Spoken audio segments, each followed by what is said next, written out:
give me one shot here on a blue chip stock, believe me, Kevin, the only problem you're gonna have is that you didn't buy more. Nobody knows if the stock is going to go up, down, sideways, or in circles. What is going on, NBA draft fans? Your boys are back, the Wolves of Ball Street, the Draftdaq NBA Draft Podcast. My name is Corey Tulliba, and I am here, as always, with my co-host, Albert Garbage Time. Gim, Albert, big night tonight. How we doing? Dude, it's a big night. It's an exciting night. We have like all kinds of stuff going on. Got like a double header tonight. We got this pod. We got our spaces coming up. A lot's going on. I'm excited. Am I excited about this prospect? We will see. But it's always good to record, man. I'm hyped to be on, and I'm ready to rock. We shall see. We shall see. If you're listening to this, that means we already hosted our very first No Ceilings live Twitter space. But if you weren't a part of that, you should follow at No Ceilings NBA on Twitter so you can be a part of the next one and become part of the conversation with us. But today, you clicked the link, you saw the name. We are covering Keegan Murray, the forward from Iowa. Murray's a little bit older. He's 21 years old. He's a sophomore. So he's a 21-year-old sophomore. He'll be almost 22 on draft day. So a little old for a sophomore. 6'8", 225, reported 6'11 wingspan. Now, here's where he does get incredibly interesting. In the stats, early on in the season, we're about 9 or 10 games in, 22.2 points per game, 7.9 rebounds per game, 1.3 assists to 1.1 turnovers, and then 2.2 blocks and 1.6 steals. That is a good-ass stock number. Field goal percentage of 54.8. His three-point percentage is 30.8. 81.6% from the free throw line. That's a true shooting percentage of 63.2%. That is good. And then his PER is a laughably monstrous 41.1. What a ridiculous stat. He's crushing. Let's look at some preseason stock price. ESPN had him come in at 27. SB Nation had him come in at 17. Tankathon had him come in at 22. Basketball News at 28. He was not ranked at Bleacher Report. He had an average stock price of 25, and he ranked 22nd on the Draftdaq IPO. Currently, ESPN has moved him up to 13. Tankathon has moved him all the way up to 7. Basketball News has moved him up to 14. Bleacher Report has moved him up to 14. And No Ceilings, the big board that we did last week, moved him up as a 12th ranked prospect. That is an average stock price of 12, a big stock riser, price jump of 13 spots. So, wow. Albert, I ask, is Keegan Murray's stock price too high, too low, or is it just effing right? This is tough. This is actually tough because personally for me, I know Corey, you probably know this by now, but I had him 16th on my board. And I feel pretty good about that, especially after doing like a much deeper dive on the prospect. I think I'll just start off and say I'm not in love with Keegan Murray. I think he is a good player. I just have some serious questions about his upside and whether or not I think he'll be a star or a great player. I think he's going to be a very good one. But yeah, so for me, with me having him 16th on my board, you said the average stock price is like a 12 or something, right? I don't know. Like, I kind of want to say it's too high, but at the same time, like, I can also understand. Like, I don't think it's like astronomically high either. So I guess for now, I'll just say it's just right. So I had him at 17 on my personal board. So we were, I guess, on the lower end of Keegan Murray in the No Ceilings crew, because just as his average stock price was 12, that's what it was with the group decision for No Ceilings. He was a 12 as well. So you were at 16, I was at 17. And so that means that it's a tad too high for me. Now, just like you, I don't think it's outlandish. right? Because what he's doing is crazy early on. Now, Right. as we'll get into it, it's not like he's playing Duke, Kentucky, Gonzaga every night, right? He's beating up on a lot of schools that we haven't heard of yet. And again, this is why he's another guy that I wanted to cover early on so we could look back or look forward, look back at how we covered him early on. And I think that he's one of the wings that are going to be in the conversation with Kendall Brown, who we covered last week. So I thought it would be a good kind of follow-up episode to cover another wing. They're not exactly the same, but they are going to be lumped together somewhat due to maybe the positions that they play. Let's get into the scouting report. Talk to me about his shooting. Now, he only shot 31% he's shooting 31% from three. Right. Killing everywhere else. Talk to me about the shot. Okay, man, I feel like I'm already like so down on him. I want to try to switch things up and try to be more positive, but Mhm. I want to be as objective as possible. What I wrote here is I don't know what type of shooter he's going to be. Mm. Is my initial reaction from what I saw. I What I'm worried about, Corey, is that Yeah. I'm scared that he's going to be more of a theoretical shooter than an actual good shooter. Like I'm worried that like people are always going to be like, yeah, but I mean, like, look at the way he shoots. I think he'll be okay. He'll develop. He's going to get better on the next level with practice and time and repetition, whatever. He's going to get better.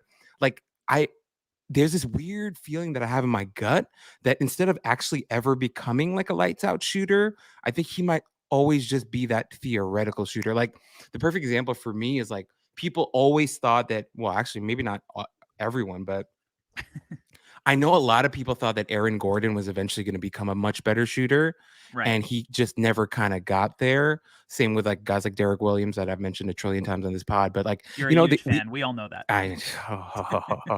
We have those theoretical shooters, right? Guys that Yeah. we're like kind of fingers crossed, hoping that they become better shooters. That's how I feel about Keegan Murray so far. I think his shot looks like okay. I wasn't blown away by it, and I didn't think it was like a nightmare either. Yeah. But just the touch isn't there for me from what I saw. Like, Corey, the biggest thing that before I let you go, the biggest thing that I wanted to say about his shooting, when he is covered very closely and the defense is tight, it's a train wreck. He will throw up some Walt Clyde Frazier coined UFOs up there. And then when he's like wide open, then it looks a little bit better. But when a defender is like up on him and in his face, it does not look very good. And I was a little disappointed in that. And so, yeah, for me, he feels more like a theoretical shooter than an actual good shooter so far. I love that anytime we can get a Clyde reference in, and that's just a perfect way to slide him in here. Yeah, I do enjoy that he's putting up shots at volume this year. He's got 5 attempt games, 6 attempt games, 4 attempts. That's good to me. 31% is not good, but it's not all time, never going to develop a shot bad. My notes, I wrote, he's not a guy that you're going to have to hard close out to, right? You're not running because the ball swung to him at the wing and all of a sudden you're like, that's easy money, because it's not, right? But I also think that his form's pretty good. Like, it's decent enough. It's not Right. like some brutal, unfixable thing. And I think that's where you get this like theoretical shooter from, right? Because it looks good enough that you think, all right, well, it looks good. The form's okay. Eventually he'll hit. And you mentioned the touch. Like, some of the misses are kind of pretty bad misses, or like hard. Right. Like, he doesn't have like a soft shot Mhm. necessarily. It's not that Steph breaking the record at the Garden. You knew that thing wasn't even going to come close to touching the rim. Teardrop, perfect. It's not smooth, right? Right. But I do think that at the NBA level, he could be a spot up guy. I don't want him creating off the bounce from deep right now at Mhm. volume. And I don't think that's a role he'll play necessarily, but I do think that he'll be a spot up guy. And if he can get that 31% up to 36%, 37%, just enough that maybe you don't have to hard close to him, but you can't just leave him wide open, right? Like it's not like we're just going to be completely disrespectful Ben Simmons in the playoffs just standing Right. giving him 8-9 feet of room, right? Hmm. I do think he's a guy that you're going to want to contest even if you're not panicking. So I obviously this shooting is probably going to be a swing skill for him because if he can become a plus shooter, that's going to create some real, problems for the defense with some of his other skills. Do you think he has or he's shown any self creation, not even necessarily from behind the 3-point arc, just in other spots Hmm. of the floor? So I don't know if he's shown a lot, but I know that he's tried a lot from what Mm, I've seen. mm. I mean, like you see it in the mid range, you see it when he's posting up. I mean, the guy really likes to have his back to the basket and try and do stuff down low, which is good. But also, like I don't know, like I mean, Corey, like if you look at the list of teams that he's gone up against, it's pretty frightening. Like he Yep. played Longwood, Kansas City, North Carolina Central, Alabama State, Western Michigan, Portland State. Like it's not a very impressive list. No, it's not. And which is why for me, watching that game against Iowa State, that was like a really big um it was very revealing for me, and that Yeah. was a very rough game for him. He did not play very well, did not shoot very well. He really struggled, both Yeah. inside and out. He was 3 for 11 on twos in that Yeah. game, and for I me, don't it's think he like scored in the first half. right, exactly. Right. Exactly. And he really struggled like when I watch him like he doesn't have a bad handle, but at the same time it's not tight either. His footwork is really inconsistent for me. I thought like there are times when he can look kind of smooth, but then other times like he'll just like trip over his own foot and you're like what's good with you, bro? Like it's kind of weird sometimes. So in terms of the creation, like I like the fact that he does try. I think he understands that he is the focal point on his team and that the team is relying on him to do a little bit of creating and going and getting a bucket. But that's an area that he's not super sharp at, and I think an area of his game that he needs to keep working on if he wants to eventually become like an upper echelon type of player, right? Yeah. So yeah, I wasn't in love with that either. Yeah, and you talk about him being like an upper echelon guy. Like I think that, you know, there's a very low percent chance of that happening, right? If he does Yeah, develop, like I think he has a little self-creation ability. Um and if he develops it in a real way, that means he hit his like high-end outcome, right. right? And very few prospects actually hit their high end outcome. Most of the time, you land somewhere in the middle. If you go to the wrong situation, maybe you even get the low end outcome, right? So if we're talking like, is this guy gonna all of a sudden be a you know all NBA type player? There's gonna be some major work. I think his handle's actually pretty decent. But Right. it's very line drivey. Obviously, like Mm, in space, it looks better. Like when he's trying to, kind of create something and then help comes over. He does. It's not like he's Kyrie where he's able to improvise on the fly. right. You know what I mean? Right. Like again thrusting him in a role that I think looking at him in the context of like what is his role in college versus what is his role in the NBA. Mhm. I he's I think it's good that he's getting to explore this side of his game, but it's not necessarily something that he's going to do a lot of. But I do think that he is going to be able to show off his handle when he does have space, when he is in the open floor, when he is, attacking a closeout or any situation where he just has a little bit more room, and he doesn't have as many defenders coming at him. But you talk about the post ups again. You mentioned the talent, and it's like, all right, he should be able to post those guys. When we look at his measurables, 6'8", 6'11" wingspan, he's like 225. He looks it, right? Like Yeah. he's I kind of like that he can be used in center situations. Mm, yeah. Like I honestly like I watching like Derek Jones Jr. on the Bulls as Mm, like this 6'6" center. That's how they've been using him. He starts at Right. power forward, but a lot of times they'll use him in the pick and roll as a lob threat, as a dive man. And I think the league is just trending more and more to like these guys who, Bruce Brown. yeah, exactly, who you could put in these situations as like a roll man. Right. And obviously we were talking post ups versus pick and roll, but like even still, like if you are able to put him in a ball screen and then get a switch and you got a little guard on him, and if he can, get to a little post move, and obviously we're not talking a Jokic level volume in the post, right? Because he's Right. not, he doesn't have the passing genes consistently Mhm. enough to do that. But if you could every now and then just get like a little dump in off a switch, I think there's value in that. And I think that his body type is it lends itself to that possibility. Now, the one thing that I will say is, again, we mentioned at the top of the show, he's a sophomore, but he's going to be almost 22 at on draft day, and he hasn't played Mhm. this great competition. So, like, the one question I have going forward in regards to that, and that we don't discriminate against older prospects. Right. We don't. Like I had Davion at the 6th Right. spot of my board. Mhm. Is his physicality his strength because maybe he's playing guys who aren't as developed, and is he able to show that off a little more? Whereas once he did get to a situation where he had to play an Iowa, an Illinois, Right. which is a game, the Illinois game I do want to talk about. Mhm. Is he looking a little bit less of just Yeah. a freak monster physically, right? Dude, That's my question. I think, yeah, no, I think 100%, dude. I think for me, when I was watching Keegan Murray, a couple of things stood out to me.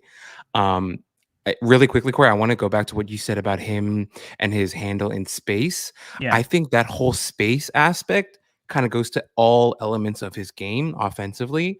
I think he's a better shooter when he has space. I think he's a better line drive, driver when he has space. Also, he is a much better passer when he has space. Yeah. So when he's crowded, his vision literally kind of goes tunnel. But when he's got space, there were a couple times where he was dribbling the ball, right? And the defender wasn't really crowding him, and he could see over his defender, and he made some nice, like, weak side reads. And I was like, Oh, oh, yeah, that hit the skip. yeah, I know. Yeah. I was like, oh, that's nice. Like, I like that you're doing that. But then, like, 2 possessions later, he's going up against a big, and he's crowding his space, whatever, and he's like missing cutters and missing little passes here and there. And I'm like, oh, okay. So this is just a part of your game. Like when things get a little crowded for you, I think you're speeding things up a little bit. You're panicking a little bit. You're not seeing and feeling the game the same. So I did want to touch on that. I think you made a great point about that. In terms of his physicality, I think he has gigantic feet. I don't know if you noticed this, but Everything his about him feet, looks gigantic. yeah, but his feet look too big sometimes. Like there are times where his feet can be a little clunky because his feet look gigantic. His And brother that too. was, his brother, and his brother is like, They're so yeah, I similar mean, looking. Yeah, they're twins, except he's a right? lefty. Yeah. They have to. I don't know if Exactly. they are, Yeah, but yeah. I wish Keegan Murray was the lefty, because then he would probably be the number 1 prospect on my board. Right. I love His lefties. But it's funny. Me too. But his brother's a lefty, but his shot looks worse. I don't know if you noticed that. Yeah, it's pretty terrible. But Keegan, like, I think what you said is right. Like when he can abuse a mismatch, he looks great, and it feels like he's utilizing. Am I serious? Utilizing. The new word. Utilizing. That's New York stuff. That's a New York thing for us. Okay. But he can really utilize his like natural gifts, I think. But he's not built like a brick house right now. He is a little bit on the weaker end. Not that he looks weak, but I think he is weak. That's people interesting. People have like show muscles and people have like real muscles. I think like his body's a little bit more show than it is like actually strong.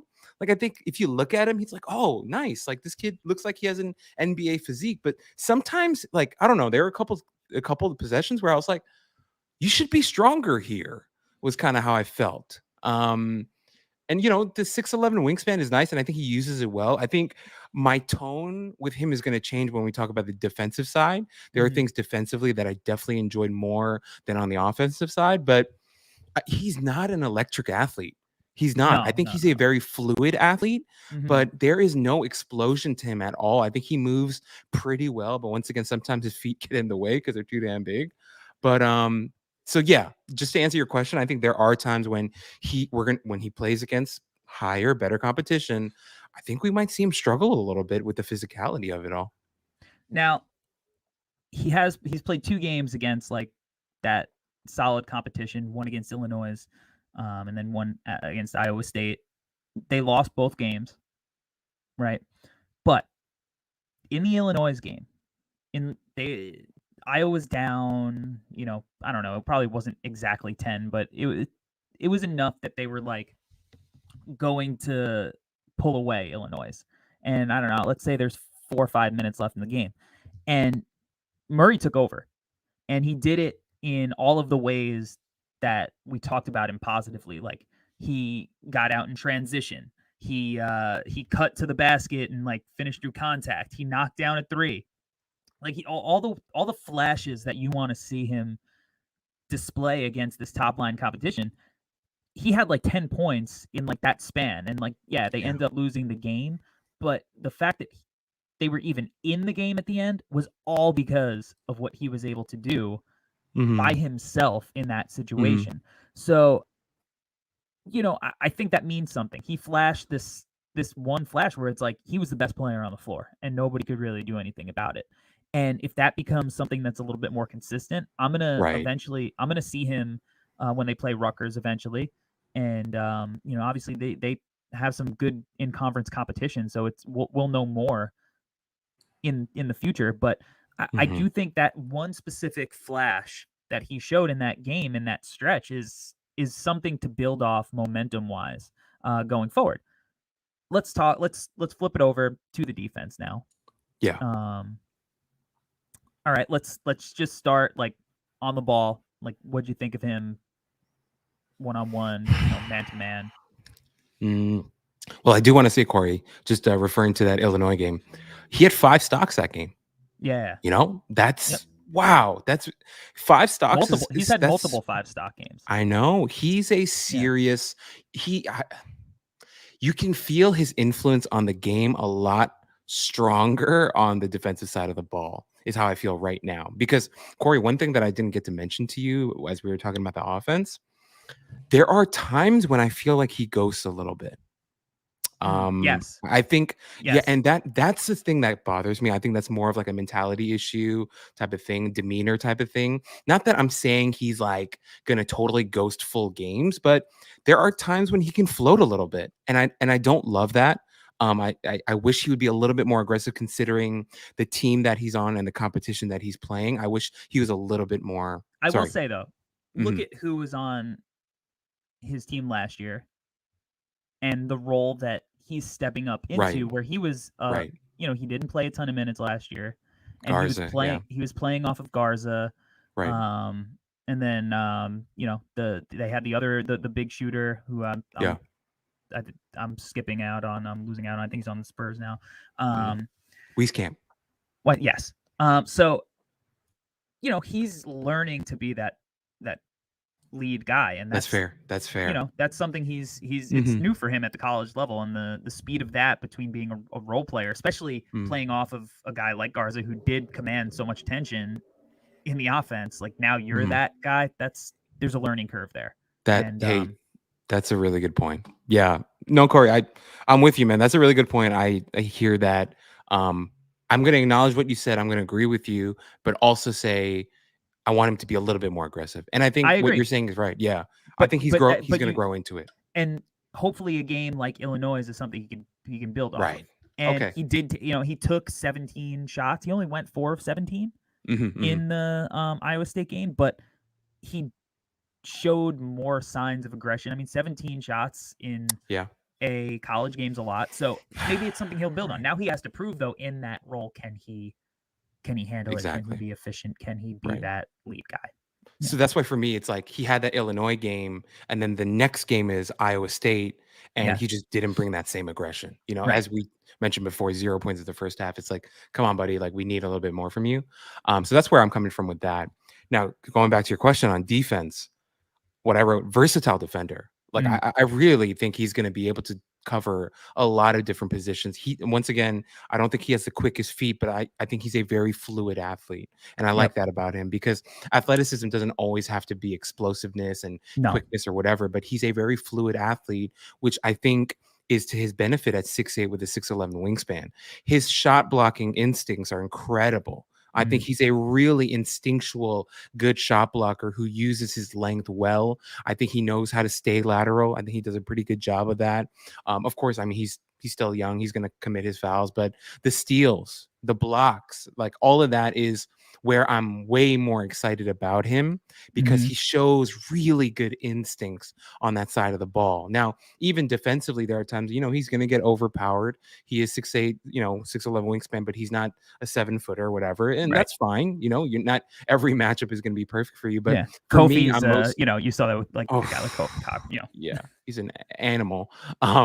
But with Murray, I think the versatility is going to be the calling card with him. I think he's going to be able to guard different positions and different types of guys, even on the next level. And of course, his body's going to develop. He has the frame for it. So on the defensive side, it's like, okay, I'm way more excited about that. Not that I'm not excited about the offense, but you see more here is what I think.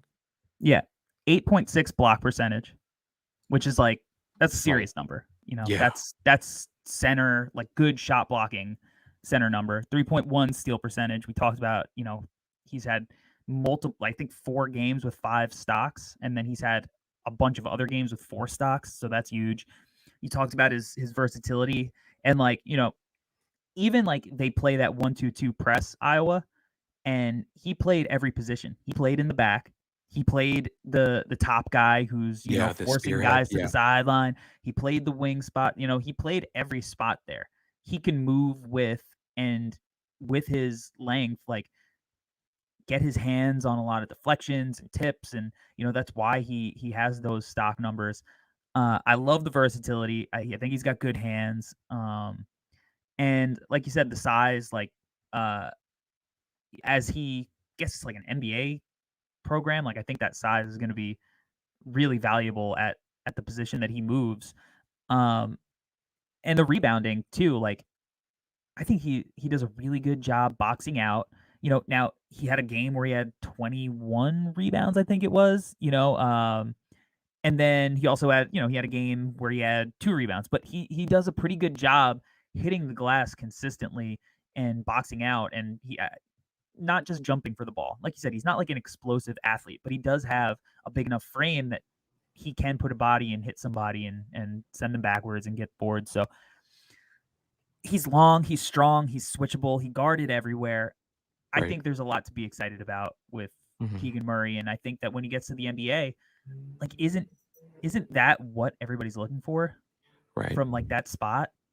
Wouldn't the Bulls love to have, the Bulls would love to have just about anybody. Benny the Bull's pretty close to suiting up for Chicago with all the health and safety protocols. But I don't know, like teams like that, like they want this kind of player. So at like the forward spots who could switch everything. And then again, like I think that he's a guy that's going to spend some time playing center. And if he has real rim protection equity, like he could play center. Maybe not, for like super duper long stretches, but definitely in spurts. And that's valuable for when you want to match up with a team that's going small and you still technically have a little bit of size, because I think that he's going to bring a little bit of that kind of power strength type game in the NBA level that you get out of a center while still being mobile enough to move around the floor and guard and pick and roll. And, he guarded the point of attack in pick and roll. He guarded as the big in pick and roll. I really like Keegan Murray defensively. And I think, like you said, that's where you get a little bit more excited about him. And again, when you're looking at him, even offensively, is the context of, can this dude be a role player? Then like you can get excited about him for sure. He seems like the guy that could be like this elite role player where if he hits his top end outcome, maybe you're getting a little bit more. And right now his average stock price is 12. We had him at 12. I had him at 17. You had him at 16. If you can get him in that range and you can get somebody that is going to be solid, valuable, versatile, with an off chance of being more, I think that's really great value. Yeah, dude, Yeah, that I trillion percent agree. That was one of your better riffs of all time, dude. You were kind of I flowing think on so that too. I one. felt it, Yeah, man. that was really good. I was gonna say, I was like, oh, I was in the but zone. you were. That was really good, Corey. I Thank you. want I to appreciate piggyback that. off of you were rapping on that one. I did want to say he's had a block in every damn game this season. Yeah. His first game this season, he had 5 blocks. He had a 4-block game. That's unbelievable. He's averaging 1.6 fouls per game. I was like, Hmm. awesome. Considering what Yeah. they're asking him to do Right. defensively, the fact that he's averaging 1.6 fouls, I'm like, dude, you're unbelievable. That's such a great skill. Yep. That is because Corey, if on the next level you're gonna ask him to play small ball big, keeping his fouls down is going to be so important because he's not just going to be playing big. He's going to be playing Yeah. the four. He's going to be playing the 3, guarding all those positions. We need to keep the fouls down, and he's shown in college I can do that already, which is phenomenal. You mentioned the rebounding. I love the rebounding. I'm with you on that. There's just a lot to like here. I think for me, the only nitpick, and not even a nitpick, I think it's general. Like I think he's going to work on his body, and his body's just going to get better, and then that makes you more excited about the potential ceiling on what he can do defensively. Offensively, as we mentioned before, a lot of questions still. But yeah, as you mentioned, like I think if you're looking at him as like a number 3, number 4 option, if we're looking at him the way that we looked at Franz Wagner last year, Mm. then we can go like, okay, there's reason to get excited for that. I still think for me personally, I like Franz a little bit better. I mean, Yeah. we Because loved Franz last year. he Yeah, was a way like better offensive player, and that you could see him exactly. translate, right? Like in The in shooting, the connecting. Yeah, the passing, like the pick and exactly. roll stuff. But Yeah. like defensively, can't you see him like coming in as a rookie and having a moment against like one of these, big time Yeah. scorers? Because I like almost similar to how Thibault. when Melo was on the Knicks, Mhm. a very young Jimmy Butler, I think his rookie year, like Tibbs put him in, and he checked Melo in his prime, Right. and Right. that like as a fan that opens your eyes. You're like, oh wow, like I feel like he could have one of those moments against one of these big time scoring wings. Like I don't know, like he checks Jason Tatum for a Mhm. couple of minute stretch in a game as a rookie and gives him hell, and all of a sudden everyone's like, whoa, look at this stretch by Keegan Murray. So I'm very intrigued by his defensive potential. Yeah. Yeah, I agree. That's a really good point that you just made. Like, I was thinking, like, he's not as long as Thibault and not as good as a defender as Thibault, but No, maybe he has. Yeah, nobody really exactly. is. Yeah. What he did against Steph Curry last week was unbelievable. But I just feel like with Murray, he may have a moment like you're talking about, right? Even as a rookie, where people go like, "Oh, this guy can guard up, and he can guard up Yeah. like different positions. Like, this is interesting. Like, I'm with you, dude. I think he's gonna have a moment like that, and which, if we think about it, like where he ends up is going to be really important too, and what type Yes. of situation he's in and team and all that stuff. But I'm with you, man. I think both of us are super high on him defensively. There's so much to like. All right. So if you're buying stock in Keegan Murray, who may you have bought stock in previously? I actually really got stumped on this one. Like this one was Mm. really, really hard for me. It is hard. And I don't know what it is. Like it's not that he's like some unbelievably unique player, but Corey, I think it speaks to what you said before and how he is kind of a very modern player. A player that teams are now looking for. It's not something that every team has right now, but a lot of teams would like to find, which makes it hard for me to kind of nail somebody down. But on the offensive side, I thought of like very, very early Tobias Harris, Mm. just because like not always, you don't always feel him on the court. And to be honest, even now, Tobias Harris will go missing for a quarter and a half. But I think there's some potential there with him a little bit. But Yeah. yeah, like I really couldn't think of anybody even defensively who he reminded me of. I don't know if it's like he's like a shorter Jeff Green or what it is, but I think, I just he's I think the way that you framed it is perfect. I think he's a guy that NBA teams are looking for. And because teams are looking for a guy like that, I don't know if we have many examples of who we can compare him to. So I was genuinely stumped by this one for the first time in a while. my answer Yeah. was Masai Ujiri's wet dream, like a Toronto Raptor, because he's like the archetype. Archetype. I don't know. People make fun of how I say that word, so I'll just say it both ways, so I get it right one half the time. He's that. Can't you just see him as like the kind of guy they target, right? Like he's that 6'8", 6'9", kind of versatile, can switch everywhere. Like eventually, like you just throw out a lineup of Siakam, Scotty Barnes, Keegan Murray, OG Anunoby, and center traded from the Heat, 2020 draft. I'm blanking. Came over, whatever. But like just precious. Yeah, all these guys who were just around the same height, switchable, and like all of a sudden you're like, what on earth are we supposed to do with this? Like, how do we get around anybody? What are we doing? Right. Like, I don't know. It seems like the type of thing that Masai would like. And one of the things I'm going into this draft cycle doing is going, would Masai Ujiri like this prospect? And if he does, then that intrigues me. And I feel like Keegan Murray might be a Masai guy, a Raptors kind of guy. Now, he could go to a different situation and it be a completely different story where it's just like a mismatch, not a lot of spacing. Where does he play? Who's he behind? He can go anywhere and it not make sense as well. But yeah, just like that Scotty, even maybe a little Patrick Williams vibes. Patrick Williams is another guy that you don't always feel on the court. Right, he was a good shot blocker in college. He could do a little bit. I think he's smoother with the ball. He's a better ball handler. He's got that silky smooth mid-range pull-up game, but you don't always feel him on the court, right? And he's almost better. Like his potential could be better in theory than what it may actually end up being. So I thought of one. Okay, let's get it. DeAndre Hunter, maybe. I would be cool if he got to that level offensively. Again, because I do like, I love DeAndre Hunter, for the record. Yes. There's so much to like about that guy. But yeah, maybe Murray becomes that type of player. And honestly, that's kind of what the Hawks want DeAndre Hunter to be too. They want him to be able to play the 4 and also maybe a little bit of the 5 in a pinch. And he's got the physicality to do it and the tools to do it. And hopefully Keegan Murray develops into that too. So yeah, while you were talking about the whole Raptors, I thought of, because the Hawks would be into that too with their freaking fetish for wings, and Hunter is kind of that type.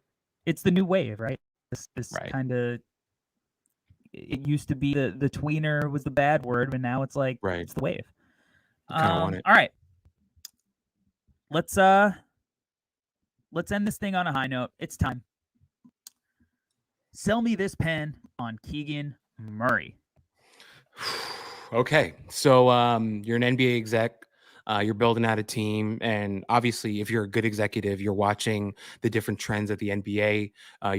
You know about small ball, you know about jumbo playmakers, you know about you want versatile guys all over the floor, and especially wings. You want wings who can guard multiple positions. You want wings who can move the ball. You want wings who can maybe shoot a little bit. And Keegan Murray is kind of that guy. He's gonna be that guy for you. He's the new modern NBA wing. He's a guy who's gonna shoot a little bit. He's a guy who you can play pick and roll with. He'll be a good screener. He's gonna dive to the rim. He's gonna maybe make some decisions out of the short roll. He's a guy that there are a lot of little tantalizing skills that you're gonna be interested in, and he's gonna be able to play defense. So if you're an NBA team who's watching the trends and you want a wing who can eventually become a great number 3, number 4 option on a contender, maybe even better than that, maybe he develops into a number 2 option, then Keegan Murray is your guy. And he's a guy that is worth taking in the lottery, in my opinion. So, maybe late lottery is how I feel. But yeah, he's a guy that you should be excited about. And I think you should be considering taking. You heard it here first. Keegan Murray. All right, Albert. We got to be quick here because we got to get ready to make it to our No Ceilings Twitter Spaces. Tell the people where they can find you on the WWWs. Yeah, find me on the internet, on the dark web. No, not the dark web. No. At Alberto Gim, at GTG NBA are my handles. I talk about random stuff. I don't care if you like it or not, but come follow me, please. All right. And you can follow me at Corey Tulaba. You can follow at No Ceilings NBA on all of the things. You can follow the YouTube, the NBA Draft Dude. If you're listening to this right now, then I just dropped my Kennedy Chandler article on the No Ceilings Substack, which is free and subscribe. Kennedy Chandler and the Motion of the Ocean. So obviously, I had to make this piece into a dick joke. So, go check it out, read it, subscribe. It's free. So many other great articles by the team there. And thanks for rocking with us again, guys. Make sure you like, rate, share, all the good stuff. That would be dope. 5 stars. I'm a 5-star man. I'm a 5-star man. All right. We out, y'all. Peace. Peace.